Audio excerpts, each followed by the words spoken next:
Hello viewers, welcome to my channel. So आज हम देखते हैं कि T S. Eliot as a modern poetry, as a modern poet क्या थे। ठीक है। T.S. Eliot is considered as one of the most important modernist poets. T.S. Eliot को कंसिडर कैसे कहा जाता था? एक मोस्ट इम्पॉर्टेंट, एक बहुत इम्पॉर्टेंट पर्सन थे वो मॉडर्निस्ट पोइट्स के। The content of his poem as well as his poetic style give elements of the modern movement that was famous during his time. उनके कंटेंट कैसे थे पोएम के, as well as his poetic style, उनकी poetic style दोनों में ही modern movement थे, दोनों में ही मॉडर्न एलिमेंट्स थे। That was famous during his time, जो उनके टाइम पे, जो 19th सेंचुरी के टाइम पे बहुत फेमस थे।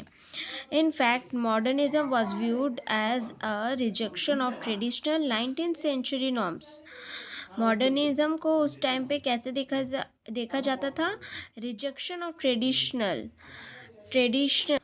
मॉडर्निज्म को कैसे देखा गया? Rejection of traditional 19th century norms में, 19th सेंचुरी में उसका रिजेक्शन को देखा गया है। ठीक है। Were by artists, architects, poets and thinkers, जिसमें आर्टिस्ट मतलब होते हैं कलाकार। ठीक है। आर्किटेक्ट्स मतलब होते हैं वास्तुकला, पोएट्स मतलब कवि, एंड थिंकर्स मतलब विचारक।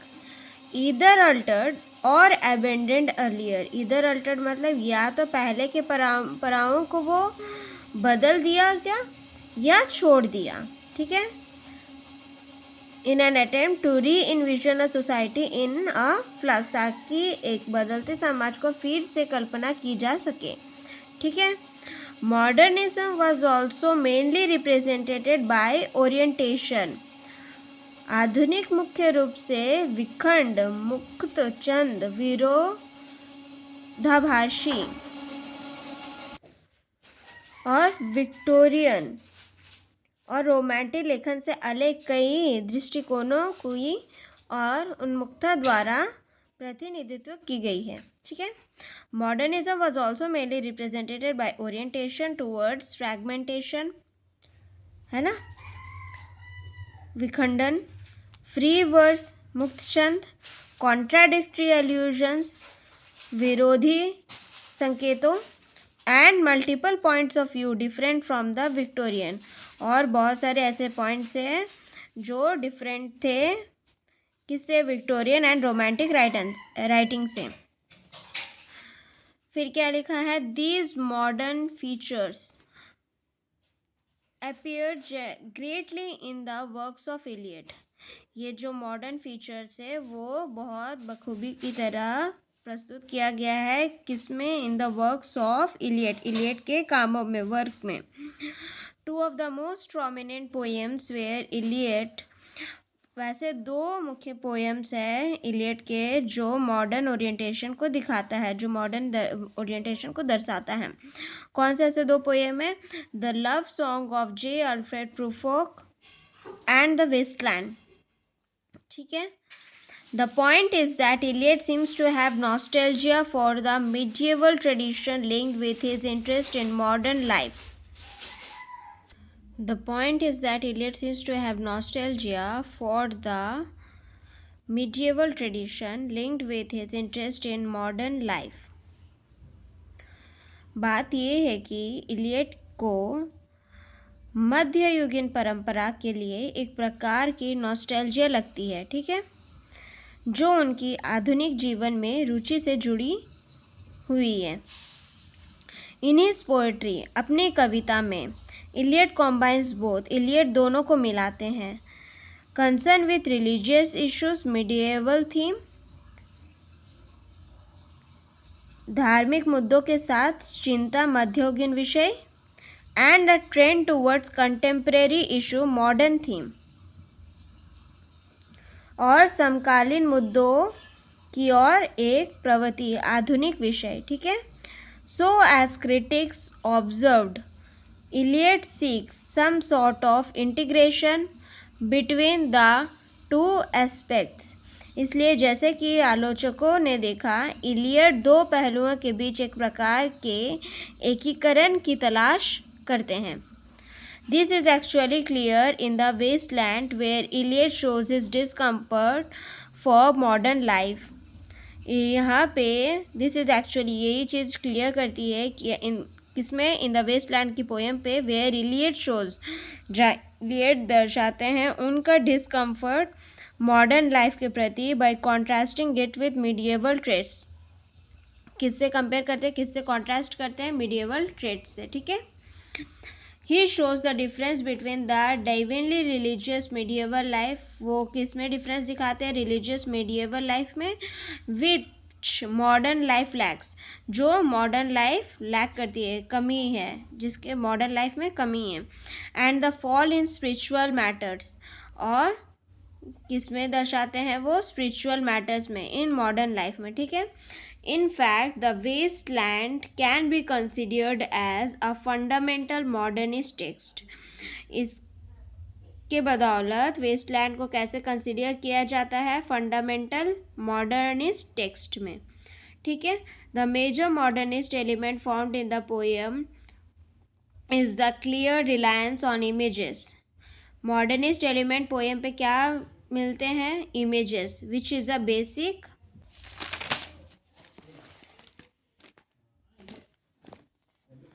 कैरेक्टरिस्टिक्स ऑफ मॉडर्न टेक्स्ट, जो कि कैरेक्टरिस्टिक क्या है मॉडर्न टेक्स्ट के।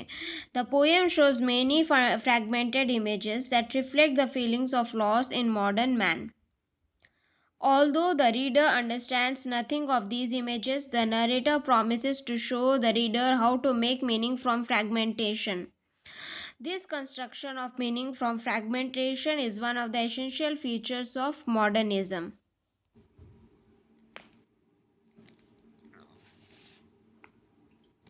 कविता में कई टूटे हुए चित्र हैं जो आधुनिक मानव में हानि की भावनाओं को दर्शाते हैं, ठीक है। हालांकि पाठक इन चित्रों में से कुछ भी नहीं समझता है। कथाकार पाठक को दिखाने का वादा करता है कि कैसे टूटे हुए चित्रों से अर्थ बनाया जा सकता है। यह टूटे हुए चित्रों से अर्थ बनाना आधुनिक की एक मुख्य विशेषता है, ठीक है। This construction of meaning from fragmentation is one of the essential features of modernism.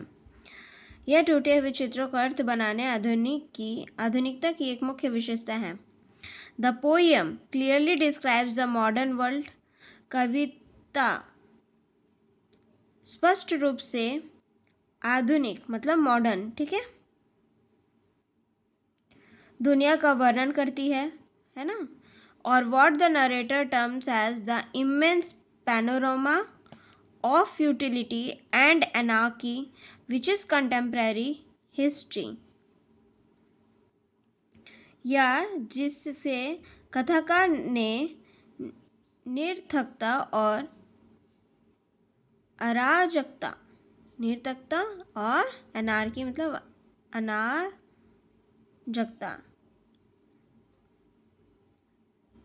Anarchy मतलब अजारकता, ठीक है, के विशाल चित्रमाला के रूप में वर्णन किया है जो समकालीन इतिहास है। The frequent images of fallen, गिरने और पतन के बार बार चित्र आधुनिक जीवन के प्रतिनिधि है। रिप्रेजेंटेटिव मतलब प्रतिनिधि है, representative of modern life. Life is represented as trivial, life कैसे रिप्रेजेंट किया जा रहा है, trivial, suffering from the problems of war, suffering कैसे हो रहा है, प्रॉब्लम्स ऑफ वॉर, ठीक है। This all happens on both the real physical level and the inner psychological level of the modern an. This all happens on both the real physical, ये कैसे real में हो रहा है, फिजिकल बेसिस में भी होता है, इनर साइकोलॉजिकल लेवल में भी हो रहा है इंसानों के साथ में, ठीक है, in the modern man, of the modern man. The fragmented images, the stream of consciousness, and all the other strange stylistic features in the poem are used to help convey the message of the poet. For example, Eliot, modern life is fragmented and illogical. So he conveys this through his style. That is why in the wasteland he tends to break the logic and conventions. So the poem may be clearly viewed as a representation of the modern life and modern man psychology, both in terms of its content and style.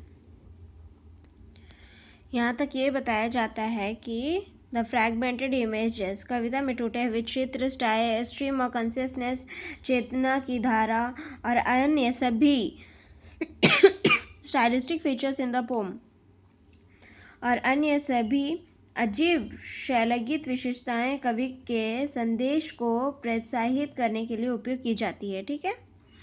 That is why the waste land he tends to break the logic. इसीलिए waste land में वो कवि कौन Eliot tends to break the logic चाह रहे थे कि logic break करे and convention. So the poem में be clearly viewed as a representation of the modern man psychology both in terms of its content and style. Content और style दोनों में ही दिखाया गया है. To conclude both the love song of J Alfred Prufrock and the waste land are considered as critical text representing the modern thought. In more specific terms, they are examples of modernist poetry. The poems' content and style reflect the modern life, especially in its influence on the individual. Eliot is skillful in showing this through his style in both poems.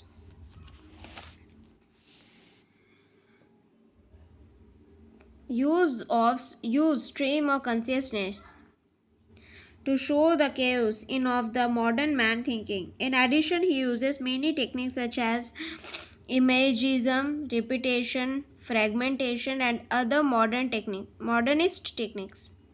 All these techniques help depict the modern life for the reader and reflect its status in real manner. That is why one can easily say that Eliot is considered as one of the most influential modernist poets in English literature. So this is the answer. अगर आपको समझ में आती है तो मेरे channel को like share and subscribe कीजिएगा ऐसे ही वीडियोस के लिए. एंड इस चैनल पे आपको handwritten question answers notes summary critical appreciation सारा कुछ मिल जाएगा. एंड अगर आप कोई भी क्वेश्चन के आंसर नहीं लिख पा रहे तो आप इस चैनल पे इस वीडियो पे आप कमेंट कर सकते हैं. कोई भी वीडियो पे आप अपने क्वेश्चन को पोस्ट कर सकते हैं सो दैट मैं आपके क्वेश्चन का आंसर का वीडियो बना के मैं पोस्ट कर दूँ. Thank you so much.